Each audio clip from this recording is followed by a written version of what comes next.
आशा करता हूं आप सब बहुत अच्छे होंगे। मेरा नाम है सिद्धांत अग्निहोत्री। स्टडी ग्लोस पे आपका बहुत बहुत स्वागत है। 1950 में गुजरात और महाराष्ट्र का एक कॉन्फ्लिक्ट हुआ। जब आपको पता ही है कि स्टेट रीऑर्गेनाइजेशन एक्ट बना 1956 में, गुजरात को महाराष्ट्र से अलग किया, तो गुजरातियों ने यह बोला कि मुंबई हमको दे दो, हम मुंबई नहीं छोड़ सकते। लेकिन मुंबई में मराठी ज्यादा रहते थे, तो मुंबई अल्टीमेटली महाराष्ट्र के पास गया। ऐसी कई बार हमको महाराष्ट्र और गुजरात की कॉन्फ्लिक्ट देखने को मिली है। गुजरात जो कि बहुत बड़ा इंडस्ट्रियल स्टेट है, कल ही मैंने आपको मेक इन इंडिया के बारे में बताया था, स्टेट वाइज कंपैरिजन दिया था। और महाराष्ट्र भी बहुत बड़ा स्टेट है, स्पेशली मुंबई जिसको फाइनेंशियल कैपिटल ऑफ इंडिया भी बोला जाता है।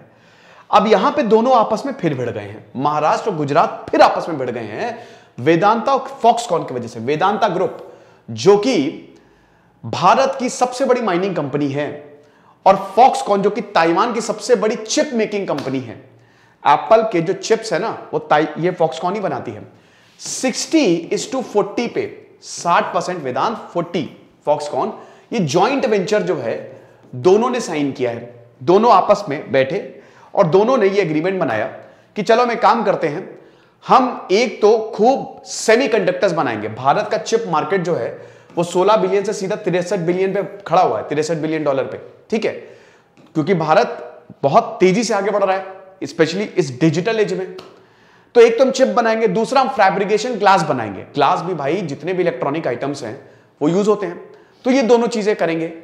वेदांता कह रहा है फॉक्सकॉन को कि देखो सेमीकंडक्टर चाहिए तुमको। सेमीकंडक्टर मतलब पी टाइप एन टाइप, दो तरीके के सेमीकंडक्टर होते हैं ना, यानी कि आपको सिलिकॉन चाहिए, आपको जर्मेनियम चाहिए। ठीक है, वो मेटल्स हम आपको देंगे, वो मिनरल्स हम आपको देंगे।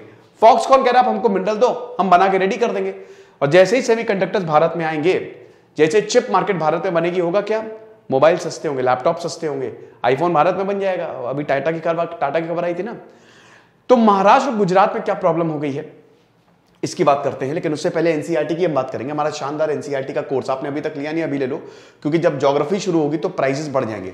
तो बिल्कुल भी लेट नहीं करना। भी ओल्ड हिस्ट्री की एनसीईआरटी जो है वो शुरू है। हमारे यूट्यूब एसोसिएशन प्रोग्राम में हिस्सा लो। ये सारी चीजें आप हमारे मेल पे भेजो। रेवेन्यू का इंतजाम और आपके सब्सक्राइबर का इंतजाम हम करेंगे। studygloshiring@gmail.com, इंस्टा पेज और लिंक्डइन पेज, ये 3 जगह आप हमको भेज सकते हो। देखो प्रॉब्लम ये है कि यहां पे वेदांता फॉक्सकॉन ये प्रोजेक्ट लगा रहे थे महाराष्ट्र में। ठीक है, महाराष्ट्र में जैसा कि आप देख सकते हो सब कुछ फाइनल हो गया। महाराष्ट्र ने 30% कैपिटल सब्सिडी दी, स्टैंप ड्यूटी पे वेवर दे दिया, मतलब आपको टैक्स लगभग देने नहीं पड़ेंगे। बहुत बड़ा लैंड दिया तालेगांव पुणे में, आप जमीन ले लो, एकड़ों की, हजारों एकड़ों की जमीन। और वाटर इलेक्ट्रिसिटी 1 रुपए पर यूनिट बिजली हम आपको उस हिसाब से देंगे। ये सब तो वेवर, ये सब तो देता ही है, कोई भी स्टेट जो है, कोई भी राज्य जो है वो देगा। एक्चुअली क्या था कि देखो ये अभी तक की सबसे बड़ी डील होने वाली है। क्यों? लगभग 1 लाख जॉब जनरेशन होगी। 1 लाख, 1.5 लाख करोड़ का ये पूरा का पूरा प्रोजेक्ट है। $22 बिलियन का ये प्रोजेक्ट है। आपको बता दूं कि एसजीएसटी लगभग हजारों करोड़ का यहां पे जनरेट होने वाला है। ठीक है, लगभग 26,200 करोड़ का एसजीएसटी, स्टेट की कमाई होगी 26,200 करोड़। साथ ही साथ 150 ऐसी कंपनीज है, क्योंकि वेदांता फॉक्सकॉन तो बहुत बड़ा ग्रुप हो गया ना, लेकिन इसके अलावा 150 ऐसी छोटी कंपनीज है, एमएसएमई है, जो इनडायरेक्टली इनको क्या कहते हैं कि यहां पे सपोर्ट करेंगे। यानी कि 150 कंपनीज को फायदा होगा, जिसका मतलब आप समझिए कि 1 लाख से ऊपर जॉब जनरेशन होगा। 1 लाख से ऊपर जॉब यहां पे मिलेंगी। $22 बिलियन तो 1.5 लाख करोड़ तो इन्वेस्टमेंट है। एडिशनल इन्वेस्टमेंट आप समझिए 7 से 8 बिलियन डॉलर, और मान लीजिए हजारों करोड़ का इन्वेस्टमेंट और आने वाला है। इतना बड़ा प्रोजेक्ट तो जिस भी स्टेट में जाएगा वो स्टेट की बल्ले बल्ले, वो तो स्टेट समझिए कि सोने पे बैठा हुआ है, वो स्टेट रॉकी भाई। ऐसा कंपटीशन कहां था? गुजरात, महाराष्ट्र, कर्नाटक, तेलंगाना, तमिलनाडु, ये 5 राज्य लगे हुए थे कि हमको मिल जाए, बस एक बार मिल गया तो फिर देखो कैसे हम एक के बाद एक जॉब जनरेशन करते हैं, फिर हमको पॉलिटिकल सीट्स मिलती हैं। लेकिन यहां पे मेन कंपटीटर महाराष्ट्र और गुजरात थे। अब गुजरात से डील फाइनल हो गई थी, महाराष्ट्र से डील फाइनल हो गई थी। महाराष्ट्र ने पुणे में एक तो ये प्लांट बनना है। वेदांता का भी यही कहना था कि हमारे पास, जो इनके अनिल अग्रवाल हैं, वेदांता का भी यही कि हमारे पास बहुत ही आइडियल लोकेशन है ये हर चीज में। पुणे आपको पता ही आईटी हब भी है, तो हर चीज में पुणे जो है लोकेशन वाइज और जो महाराष्ट्र ने ऑफर दी तो बढ़िया है, लेकिन एंड टाइम पे डील चली गई गुजरात को। एंड टाइम पे, एकदम लास्ट टाइम पे यहां पे गुजरात के पास डील चली गई। अब जिसकी वजह से यहां पे एक पॉलिटिकल बैटल जो है वो शुरू हो गई है। यहां पे जबरदस्त पॉलिटिकल बैटल शुरू हो गई है। अब पॉलिटिकल बैटल ने जो शिवसेना है वो बीजेपी पे आरोप लगा रही है, एकनाथ शिंदे पे आरोप लगा रही है। एकनाथ शिंदे आपको पता ही इस समय चीफ मिनिस्टर है, अभी चली गई ना महाविकास अघाड़ी एनडीए की सरकार, यानी कि शिवसेना की सरकार चली गई। तो इस समय यहां पे शिवसैनिक जो हैं, आदित्य ठाकरे जो हैं, वो बीजेपी पे एकनाथ शिंदे पे आरोप लगा रहे हैं। एकनाथ शिंदे सीएम है, देवेंद्र फडणवीस डेप्यूटी सीएम है, और बीजेपी बोल रही है अरे भैया ऐसा कुछ भी नहीं है, इस तरीके का कुछ भी हिसाब किताब नहीं है। और आपको बता दो कि 76,000 करोड़ ये प्रोडक्ट लिंक्ड इंसेंटिव ये भी इनको मिलेगा।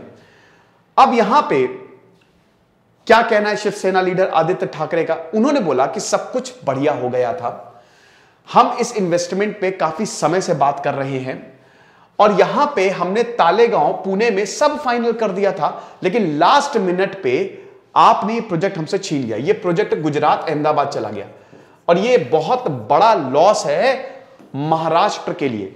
यहां पे ठाकरे ये भी बोला कि इस तरीके के जो प्रोजेक्ट्स हैं आप हमसे हमेशा छीनते रहते हो, यानी कि आपको महाराष्ट्र को फायदा नहीं देना है, आपको गुजरात को फायदा देना है।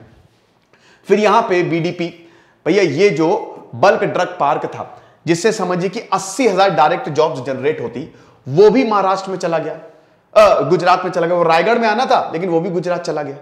तो ये बड़े बड़े प्रोजेक्ट्स जो आप हमसे छीन रहे हो, क्यों छीन रहे हो? डील फाइनल स्टेज में थी, लेकिन एंड टाइम पे ये डील जो है, मैं बताऊंगा ऐसा क्यों हुआ होगा। डील जो है भाई देखो, यहां पे जो डिसीजन है वो वेदांता फॉक्सकॉन का। मैं हूं, मैंने बोला कि मैं, सिद्धांत अग्निहोत्री बोल रहे हैं कि मैं आपके राज्य में लाखों रुपए इन्वेस्ट करूंगा, लेकिन मैं अपना फायदा देखूंगा ना। अब मैंने बोल दिया कि मैं 1 लाख करोड़ इन्वेस्ट करने वाला हूं, ठीक है, एजुकेशन पे मैं करूंगा, कॉलेजेस बनाऊंगा, इससे जॉब जनरेट होंगी, पैसा यहां पे सरकार को मिलेगा। तो यहां पे राज्यों की लाइन लग जाएगी, बहुत सारे राज्य आएंगे, तमिलनाडु आएगा, एमपी आएगा, यूपी आएगा, सब बोले कि हमारे राज्य में लगा दीजिए, हमारे राज्य में। तो मैं बोलूंगा मैं क्यों लगाऊं आपके राज्य में? तो आप मुझे बताओगे अरे हम आपको बिजली फ्री दे देंगे, आपको बहुत ही कम टैक्स देना है, हम आपको लैंड, सबसे बड़ी बात जमीन फ्री दे देंगे। और यहां पे ही गुजरात ने बाजी मारी है, अभी मैं आगे बताऊंगा, ठीक है। हम आपको सब, तो मैं क्या करूंगा, मैं आपके प्रपोजल सुनूंगा और जो मुझे सबसे बढ़िया लगेगा वहीं पे मैं जाऊंगा। मुझे तो अपना फायदा देखना है। वेदांता फॉक्सकॉन क्या है? प्राइवेट कंपनीज हैं, तो जो भी स्टेट बहुत बढ़िया तरीके से करेगा। अब महाराष्ट्र में पूरी डील फाइनल हो गई, आखिरी वक्त में गुजरात के पास चला गया। तो इसीलिए यहां पे बड़ा दिमाग खराब है और आदित्य ठाकरे एक भी मौका नहीं छोड़ेंगे, समझ रहे हो? ये बहुत जबरदस्त इन्वेस्टमेंट था, ठीक है। जैसा कि मैंने बताया, इन्वेस्टमेंट मैंने आपको बता ही दिया है कि यहां पे जो इंसेंटिव ऑफर किया था, हमने जो इंसेंटिव ऑफर किया था वो 40,000 करोड़ रुपए का था। आदित्य ठाकरे बोल रहे कि हमने वेदांता फॉक्सकॉन को 40,000 करोड़ का इंसेंटिव ऑफर किया था, मतलब इतने आपको पैसे मिलेंगे एडिशनल हमारी तरफ से, माफ। गुजरात सरकार ने तो 12,000 करोड़ का ऑफर किया, ये तो बहुत ही कम है। तो इसका क्यों गए ये गुजरात? इसका आप हमको जवाब दीजिए, क्यों गए गुजरात? अब देखिए, एकनाथ शिंदे, देवेंद्र फडणवीस ये बोल रहे हैं भैया देखो, नरेंद्र मोदी से बात की, हमने डिस्कस किया और ये डिसीजन, पहली बात तो उनका है, दूसरा हम आपको बहुत सारे प्रोजेक्ट्स देने वाले हैं। अनिल अग्रवाल ने भी, जो वेदांता के चेयरमैन है, उन्होंने भी ये बोला कि आने वाले समय में हम बहुत ज्यादा प्रोजेक्ट्स महाराष्ट्र में लगाएंगे, मुंबई में लगाएंगे। बिना बात के इस इश्यू को ड्रैग मत करिए, मतलब आप इसको जबरदस्ती बिना बात के एक्सटेंड किए जा रहे हैं, इसका कोई मतलब नहीं है। लेकिन यहां पे देखिए, लोग को तो नौकरी चाहिए और ये अच्छा, नौकरी के साथ साथ आपको बहुत बढ़िया पैसा मिलेगा। पुणे में समझिए कि एक इलेक्ट्रॉनिक टाउन आ जाता, ठीक है, बहुत बड़ा प्रोजेक्ट था ना ये, तो ये चीज है।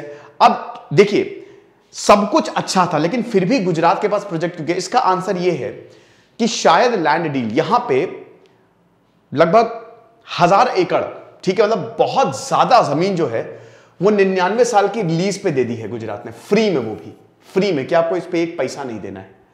ये गुजरात के फेवर में जा सकता है, ठीक है। एक और रीजन ये भी है कि भाई देखो, इलेक्शंस हैं गुजरात में, ठीक है। अब गुजरात में इलेक्शंस है तो भाई इलेक्शंस में साम दाम दंड भेद सब अप्लाई होता है यहां पे। तो अब आपको पता ही है कि गुजरात, भाई इलेक्शन है, और अगर उससे पहले, इसी साल इलेक्शन है गुजरात में, उससे पहले आपको इतना बड़ा प्रोजेक्ट मिल जाए, इतना बड़ा इन्वेस्टमेंट मिल जाए, तो पब्लिक आपके साथ है ही है। क्यों? तो ये 2 रीजन यहां पे दिए गए हैं। शिवसेना ने यही बताया है कि भैया ये बहुत ही गड़बड़ है, लेकिन अगेन यहां पे जो डिपेंड करता है वो जमीन पे करता है, और जमीन का ऑफर इतना ज्यादा अच्छा था गुजरात का कि भाई कोई मना ही नहीं कर पाया। और यहां पे आदित्य ठाकरे ये बोल रहे हैं कि ये आप बार बार इरोड करते जा रहे हो, हमारे पास से अपॉर्चुनिटी छीनते जा रहे हो, ये सही नहीं है। समझ गए? तो ये पूरी की पूरी कंट्रोवर्सी थी वेदांता और फॉक्सकॉन में, जो कि अभी भी चल रही है। अभी ये खत्म नहीं, खेल खत्म नहीं हुआ है, अभी भी चल रही है और अभी देखेंगे आगे क्या होगा। खुश रहिए, पढ़ते रहिए। दिस इज सिद्धांत अग्निहोत्री साइनिंग ऑफ।